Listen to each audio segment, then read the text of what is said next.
तर नमस्कार मित्रांनो, तुमचं परत एकदा स्वागत आहे आपल्या नाथ शर्यतीचा या यूट्यूब चॅनलवरती। आपण परत एक नवीन मैदानाची अपडेट घेऊन आलो। तर बघूयात आता श्री अर्जुनेश्वर यात्रा अर्जुनवाड या निमित्त अर्जुनेश्वर केसरी भव्य असे बैलगाडी शर्यतीचे आयोजन केले आहे। तर हे मैदान मंगळवार दिनांक 10/3/2026 रोजी सकाळी 9 वाजता पार पडणार आहे। या मैदानात ठिकाण असणार आहे अर्जुनवाड तालुका शिरोळ या ठिकाणी। हे मैदान एकूण 2 गटामध्ये पार पडणार आहे। तर बघूया आपण ते 2 गट कोणते असणार आहेत आणि त्यांची बक्षिसे काय असणार आहेत ते।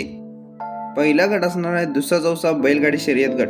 त्याचा प्रथम क्रमांकात बक्षीस असणार आहे 21,000 रुपये, द्वितीय क्रमांक असणार आहे 15,000 रुपये आणि तृतीय क्रमांक असणार आहे 11,000 रुपये।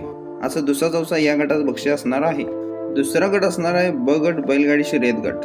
त्याचा प्रथम क्रमांकात बक्षीस असणार आहे 51,000 रुपये, द्वितीय क्रमांक असणार आहे 31,000 रुपये आणि तृतीय क्रमांक असणार आहे 21,000 रुपये।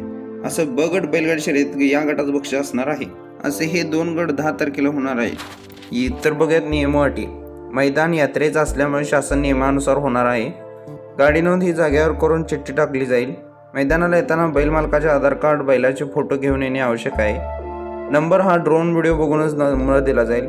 फॉर्च्युनर मैदान, बेनाडी, खेरवाड, अब्दुल्लाट या मैदानाला जनरलला पळलेली बैल या गटात चालणार नाहीत। प्रवेश फी ही 10% घेतली जाईल आणि खाली संपर्क दिला आहे गाडी नोंदणीसाठी, त्यावर तुम्ही संपर्क करू शकता। व त्याचबरोबर बुधवार दिनांक 11/3/2026 रोजी सकाळी 9 वाजता एका बैलगाडी शर्यत गट व नवतर आदत गट असे हे 2 गट सुद्धा होणार आहेत। त्यांची बक्षिसे वर दिले तुम्ही स्क्रीनवर बघू शकता। असे अर्जुनेश्वर केसरीचे मैदान एकूण 2 दिवस पार पडणार आहे। तर मित्रांनो, कोण होणार अर्जुनेश्वर केसरीचा मानकरी नक्की कमेंटमध्ये सांगा आणि व्हिडिओ आवडला असेल नक्की लाईक करा, शेअर करा, सबस्क्राईब करा। धन्यवाद।